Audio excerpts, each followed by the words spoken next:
gamers, gamerettes, nerds, button mashers, keyboard warriors, and people who still haven't finished Elden Ring. Come close, guys. I need to tell you something. History is being written with a credit card. Netflix just bought Warner freaking Brothers. Yes, guys, Netflix, the platform that cancels shows faster than gamers uninstall Forspoken, just spent $82.7 billion with a freaking B to acquire one of the biggest media empires on earth, and with it, some of gaming's most powerful studios. Now guys, for a second, let that sink in. The company that charges you extra to use Grandma's account now owns Mortal Kombat, Batman, Hogwarts Legacy, Arkham, Lego games, Shadow of Mordor, and a chunk of the gaming universe bigger than most galaxies in no man's freaking sky. They didn't just grab a studio, they bought childhood memories, superhero franchises, spellcasting empires, and possibly the emotional stability of every DC fan freaking alive. Warner Brothers Discovery didn't just get purchased, they got devoured like free samples at Costco in a Sunday rush, gone before you even blink. So now, the question isn't just what they bought, but what the hell they're planning to do with it, because gaming may have just evolved, or fallen into a monthly subscription dungeon with no freaking exit.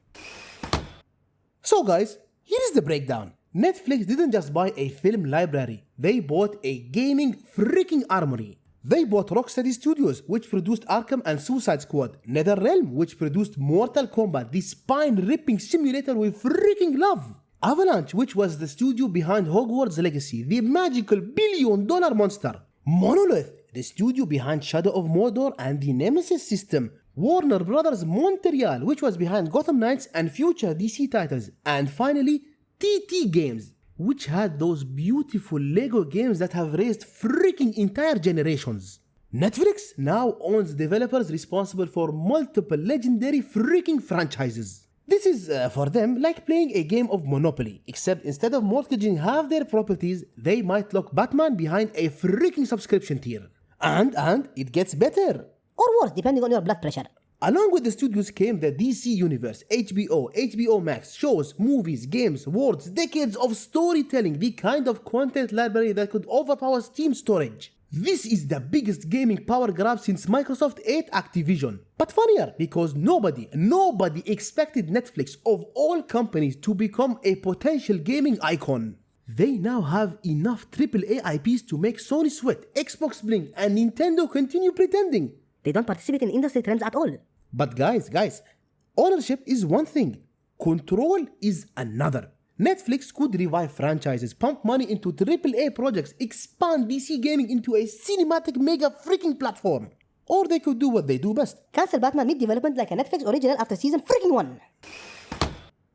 Now let's talk about what terrifies me the most. Netflix now owns Mortal Kombat, Batman, Hogwarts Legacy, Shadow of Mordor, Lego games, and that means Netflix officially owns our freaking childhood. Not rented, not borrowed, owned. And if there is anything the gaming world should fear more than bugs, hackers, or EA freaking microtransactions, it's Netflix holding a franchise in their hands like a flower with a bee sucking the living heck out of it. Because Netflix, guys, is a company that has two special talents. One, raising subscription prices, and two, murdering shows with freaking potential. These guys will cancel a series faster than players say, "I am Batman."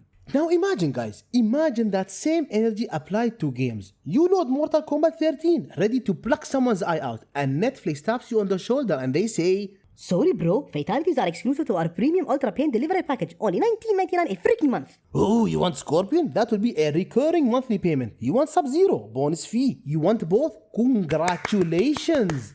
You now have 2 children to feed and 1 ramstick left in your freaking wallet. And don't even get me started on Batman. We could literally end up in a timeline where the Batcave is subscription locked, the Batmobile is DLC, Joker is only available through limited time windows, and Alfred, sweet poor Alfred, only speaks full sentences in the deluxe dialogue freaking pack. This is the nightmare, guys, because Netflix doesn't think like a game developer. They think like a streaming service trying to put paywalls inside paywalls like some kind of digital Russian nesting freaking doll. The scariest example, Hogwarts Legacy. Hogwarts Legacy 2 under Netflix could be a dream or it could be an economic prison. I'm imagining this right now, guys. I'm freaking imagining a sorting hat gacha system. You pay to roll for a house, you get Ravenclaw. You pay again for Slytherin, you get Hufflepuff 7 times in a row and question yourself. Quidditch could become a paid expansion, spells could renew monthly like insurance plans, and the final boss fight might be labeled Coming in season 2. And the sad part of it all, we know Netflix is capable of doing this. This is the same company that banned password sharing like it was freaking crime, raised prices like they were measuring our pain tolerance, and introduced mobile games nobody asked for like a parent who keeps gifting socks on freaking birthdays. They didn't even hint that gaming was a priority. Now suddenly they're holding Warner Brother games like it's their golden ticket to the universe. But wait. Before you start holding your pitchforks, there is a small, microscopic, possibly imaginary silver lining. Netflix could maybe, just maybe, make gaming better. Wait, hear me out. Okay, hear me out, please. I'm begging you to hear me out. They now have enough IP firepower to compete with Game Pass, maybe even outfund Sony if they really go crazy with it. Now guys, imagine Arkham level storytelling fused with Netflix cinematic production. Imagine Hogwarts Legacy sequels tied into live action spin-offs. Imagine the Nemesis system evolving across both games and TV. The potential crossover is insane, guys, I'm telling you. Gaming and film universes could merge like peanut butter and dynamite. Netflix could actually turn Warner Brother games into a titan. Huge budgets, huge worlds, cross-media storylines, interactive film game ecosystems.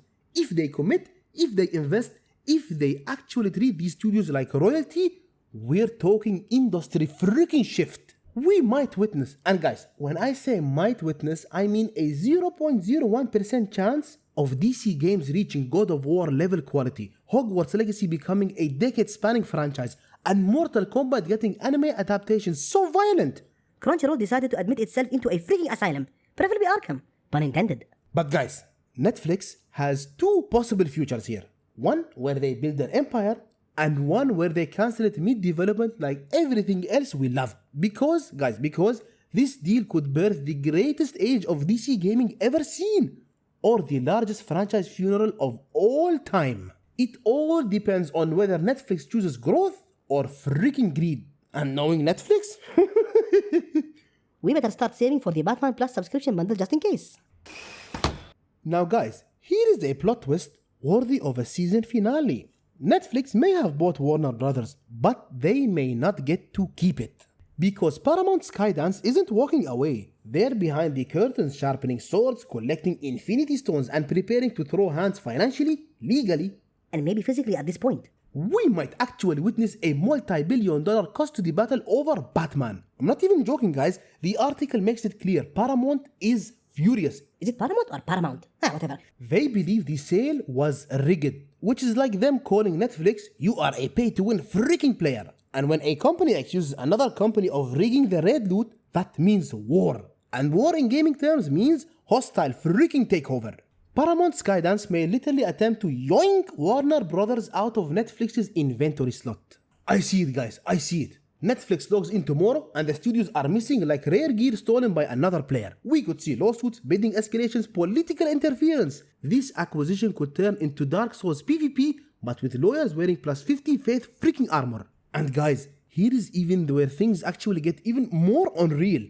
If Trump chooses to get involved, as the article hints is possible, this deal could explode like a creeper behind your crafting table. That means delays, investigations, reversals, a timeline where Netflix loses the empire they just paid $83 billion for. This isn't just business, guys. This is endgame rate content. Two mega corporations fighting over Hogwarts, Mortal Kombat, DC, and half of childhood nostalgia. If Paramount wins, the entire fate of these game studios resets. Leadership changes, funding changes, creative direction shifts again. It would be like swapping final bosses halfway through the freaking fight. Netflix owning Warner Brother game studios is big, but Netflix keeping them might be the real battle. If Paramount pushes a takeover, we might see the biggest industry plot twist ever. Netflix may have equipped the loot, but the war for it has only just begun.